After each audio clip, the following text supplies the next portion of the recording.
Selamat datang di media pembelajaran Gizi dalam Daur Kehidupan. Pada pertemuan ini, kita akan membahas materi Gizi Ibu Menyusui. Bersama saya, Susilowati.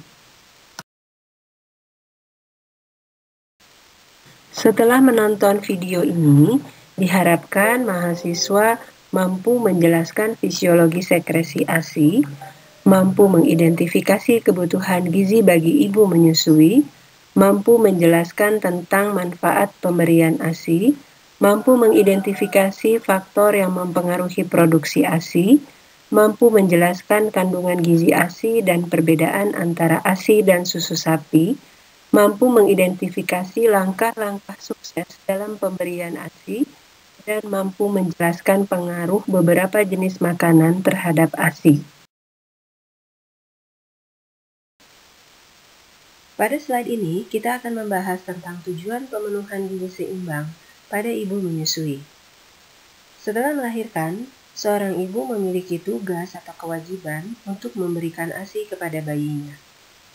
Kita ketahui bersama bahwa ASI adalah makanan yang terbaik bagi bayi, seperti yang direkomendasikan oleh WHO dalam Children Recommendation Feeding, bahwa ASI eksklusif harus diberikan selama 6 bulan, dan juga masa penyusuan diteruskan sampai anak berusia 2 tahun. Bagi Muslim, dalam Quran Surat Al-Baqarah ayat 233, Allah menyatakan bahwa para ibu hendaklah menyusui anaknya selama 2 tahun penuh, yaitu bagi yang ingin menyempurnakan penyusuan. Di surat lain, Quran Surat Luqman ayat 14, dinyatakan bahwa penyapihan sampai berusia 2 tahun. Di surat Quran Surat Al-Ahqaf ayat 15, dinyatakan bahwa masa mengandung sampai menyapi adalah selama 30 bulan. Agar dapat memberikan ASI secara optimal pada kurun waktu yang tidak singkat, yaitu sampai berusia 24 bulan, salah satu yang penting untuk diperhatikan adalah pemenuhan gizi seimbang selama masa menyusui. Penting untuk diingat pula bahwa status gizi ibu menyusui juga dipengaruhi oleh asupan gizi selama masa kehamilan. Pada masa kehamilan, selain yang terjadi adalah pertumbuhan janin, juga terjadi penambahan berat badan ibu untuk menyimpan cadangan energi yang diperlukan pada saat menyusui. Agar diet selama menyusui dapat berhasil, maka ibu perlu memiliki pengetahuan yang baik tentang gizi seimbang selama masa menyusui. Di mana tujuan pemenuhan gizi atau diet pada masa menyusui adalah untuk memenuhi kebutuhan energi dan zat gizi ibu sehari-hari selama masa menyusui, juga mempertahankan kondisi kesehatan ibu setelah bersalin. Tidak kalah penting adalah untuk menyediakan energi dan zat gizi optimal yang diperlukan untuk pembentukan atau produksi ASI dalam rangka mengantarkan pertumbuhan dan perkembangan optimal bayi. Dan yang terakhir, yang tidak kalah penting adalah membangun bonding atau ikatan kasih sayang antara ibu dan bayi pada saat menyusui yang tidak dapat diberikan melalui susu formula.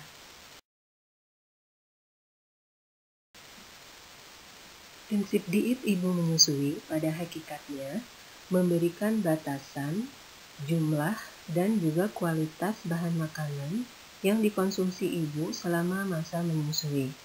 Hal ini untuk menjamin produksi ASI mencapai jumlah yang maksimal dengan kualitas yang terbaik untuk menjamin tumbuh kembang bayi yang optimal.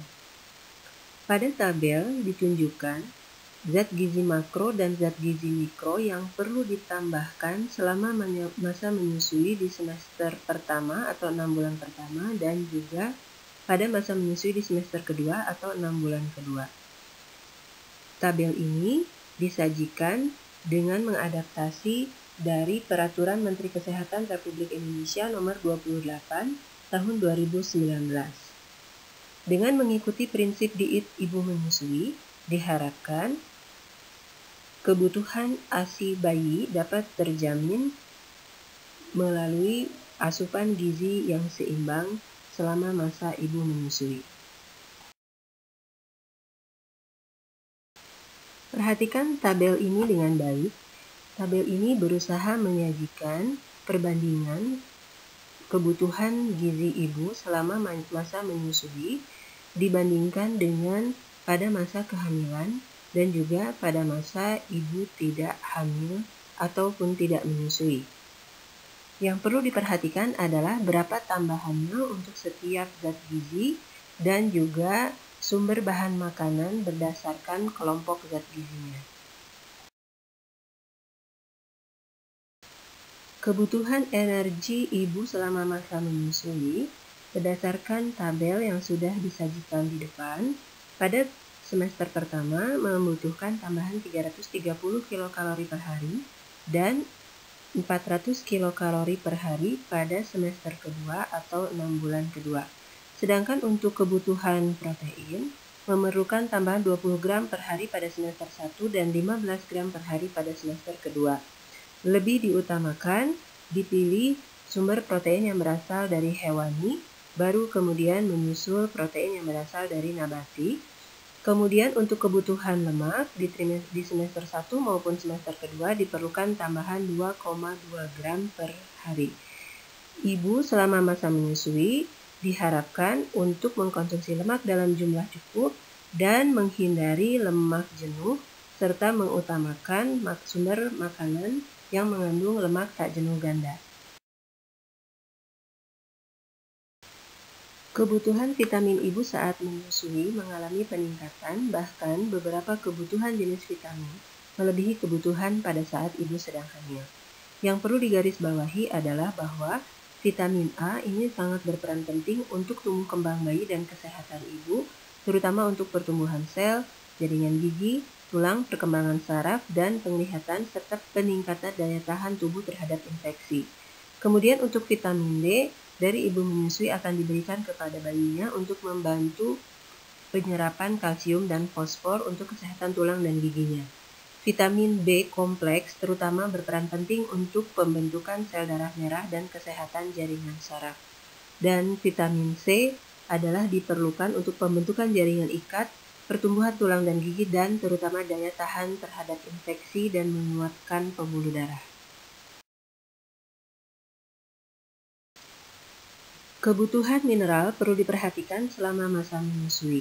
Di antaranya adalah kalsium dan fosfor untuk membangun kesehatan tulang dan gigi baik pada ibu maupun pada bayi, sehingga harus tercukupi kebutuhannya melalui tambahan selama pada masa menyusui. Sumber makanan untuk kalsium dan fosfor pada umumnya berasal dari hewani dan juga berasal dari biji-bijian dan sayuran yang berdaun hijau. Kemudian yang tidak kalah penting adalah mineral Fe, di mana Fe ini merupakan bahan baku untuk pembentukan sel darah merah, dan yang diutamakan adalah yang berasal dari makanan hewani, yaitu dari daging yang berwarna merah atau dari unggas, telur, dan juga yang berasal dari ikan. Zat besi ini sangat dipentingkan pada saat menyusui agar mencegah ibu dan bayi dari anemia gizi besi.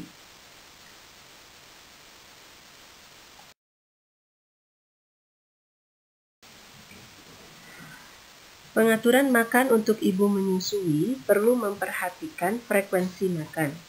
Frekuensi makan ibu perlu ditingkatkan untuk mengejar pemenuhan kebutuhan energi yang meningkat selama masa menyusui.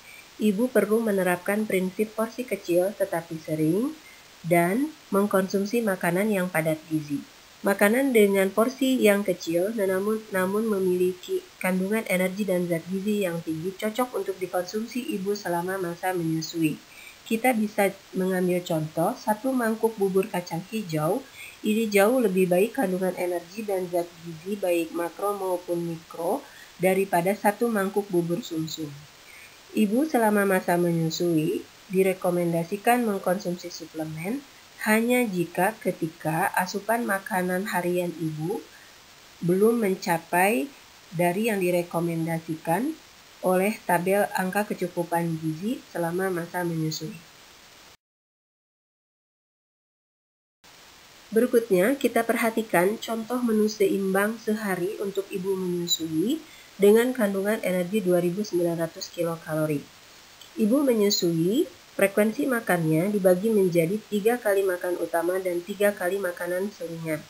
Artinya ada 6 kali makan dalam rangka mencapai asupan energi dan zat gizi yang telah direkomendasikan. Porsi kecil tetapi kandungan energinya cukup tinggi ini juga menjadi pertimbangan dalam pemilihan makanan.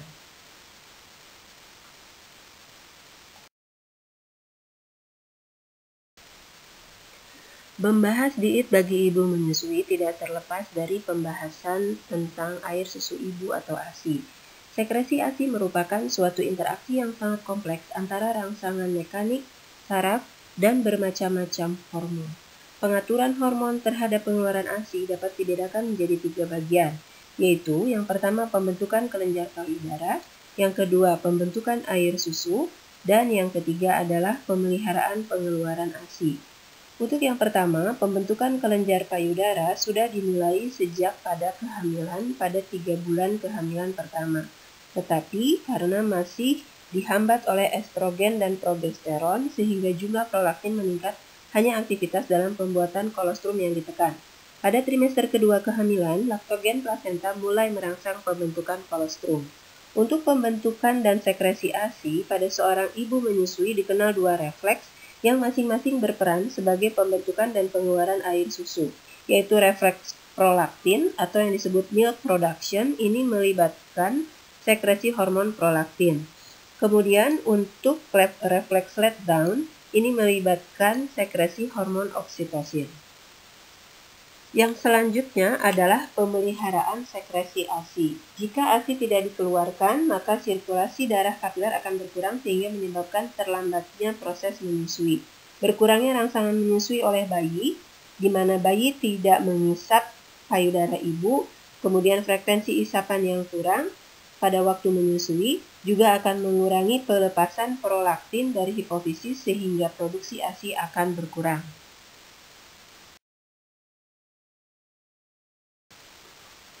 ASI memiliki manfaat yang sangat kaya baik bagi bayi, ibu, maupun bagi keluarga. Manfaat ASI bagi bayi terutama dia memiliki komponen gizi yang sangat ideal dan sangat cocok untuk tubuh bayi, di mana bayi saluran cernanya belum sempurna. Dan ketidaksempurnaan saluran cerna bayi ini hanya dapat dipenuhi kebutuhan gizinya melalui ASI pada 6 bulan pertama dan dilanjutkan sampai berusia 2 tahun. Manfaat ASI selain menyediakan gizi yang optimal, juga meningkatkan daya tahan tubuh bayi, kemudian suhunya selalu tepat dan mengandung zat penangkal penyakit, mencegah kerusakan gigi, dan membantu perkembangan bayi menjadi optimal, menjadi bayi yang tumbuh dewasa percaya diri dan mengurangi kemungkinan penyakit kronis di kemudian hari. Manfaat ASI bagi ibu mencegah perdarahan pasca persalinan, mengurangi kejadian anemia, mengurangi risiko kanker ovarium dan payudara, dan menumbuhkan rasa percaya diri pada ibu karena merasa dibutuhkan, dan mengembalikan berat badan kembali semula seperti sebelum kehamilan, dan sebagai KB alami bagi ibu. Adapun manfaat ASI bagi keluarga, secara ekonomi dapat menghemat biaya pengeluaran pembelian susu formula, kemudian juga penghematan biaya pelayanan kesehatan di mana anak menjadi lebih kuat dan sehat sehingga jarang sakit. Selanjutnya kita akan membahas kandungan gizi ASI. ASI mengandung komponen zat gizi makro dan mikro dan hampir 90% ASI terdiri atas air. Volume ASI dan komposisi gizi ASI berbeda untuk setiap ibu karena sangat bergantung dari kebutuhan bayi. Perbedaan volume dan komposisi ASI juga terlihat pada masa menyusui, pada masa kolostrum, pada masa ASI transisi dan ASI matur atau ASI matang, dan pada saat ASI pada saat penyapihan, ini memiliki volume dan komposisi yang berbeda-beda. Pada waktu masa kolostrum, ini warnanya lebih kuning, dan memang dia memiliki kandungan zat gizi yang jauh lebih banyak dibandingkan masa selanjutnya. Kandungan zat gizi ASI awal dan akhir pada setiap ibu yang menyusui juga berbeda.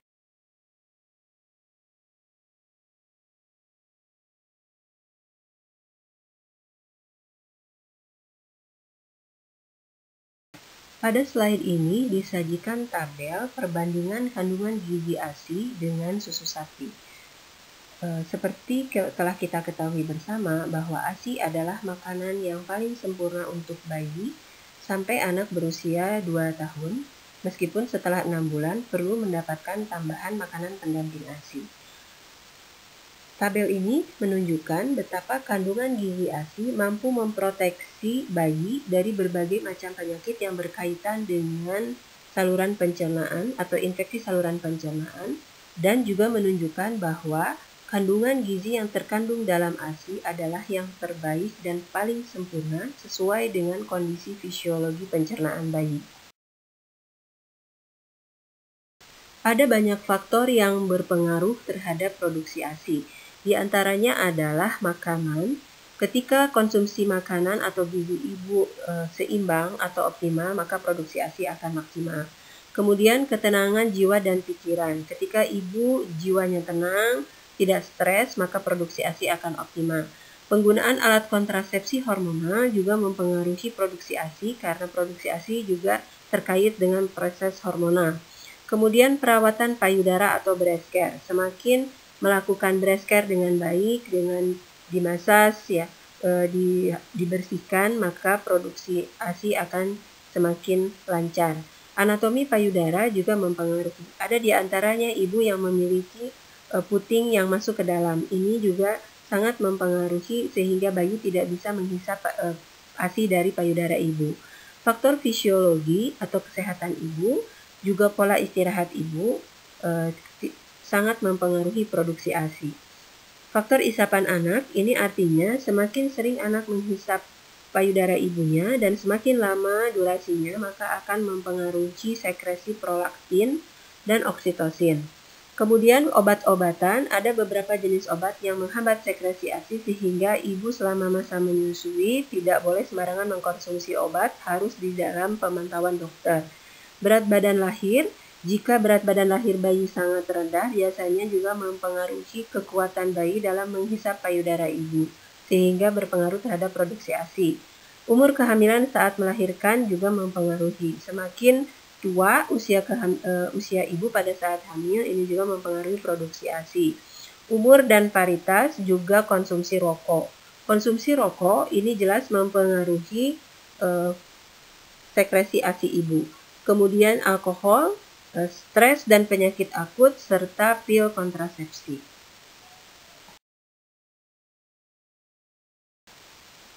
Bagaimana caranya agar ibu bisa sukses memberikan ASI kepada bayinya?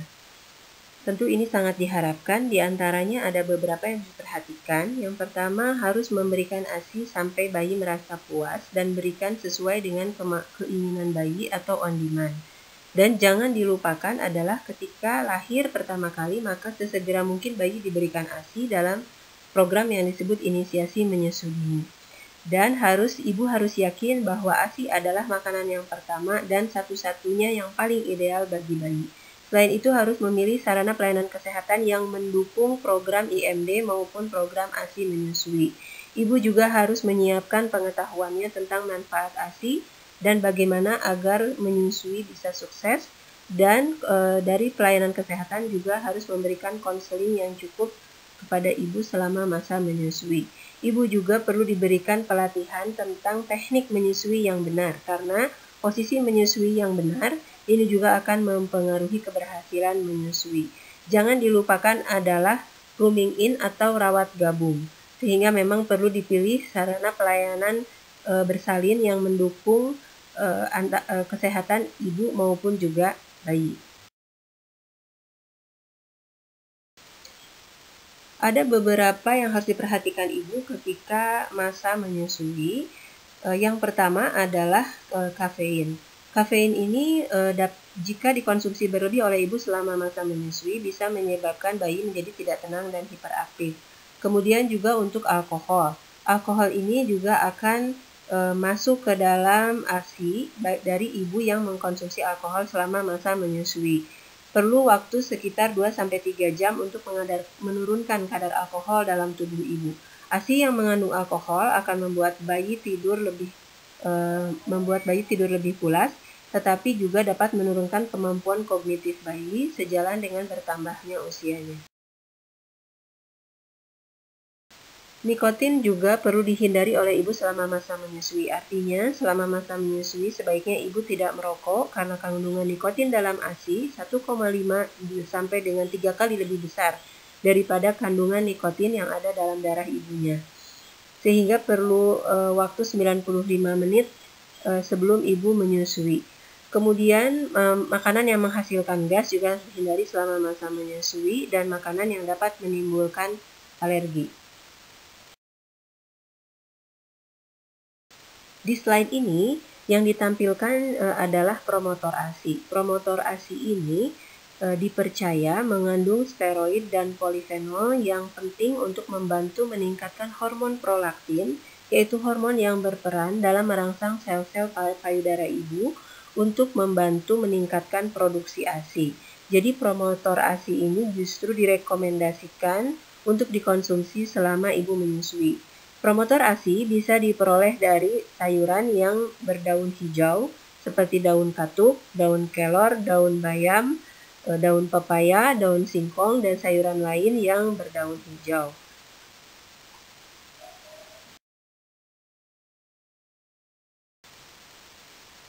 Jika ada hal-hal yang ingin didiskusikan atau ditanyakan, mahasiswa dapat menghubungi Ibu Susilowati atau dapat juga membaca selanjutnya lebih lengkap dalam buku Ajar Gizi dalam Daur Kehidupan untuk bab gizi ibu menyusui. Kita bertemu lagi di media pembelajaran berikutnya untuk topik yang lain. Terima kasih.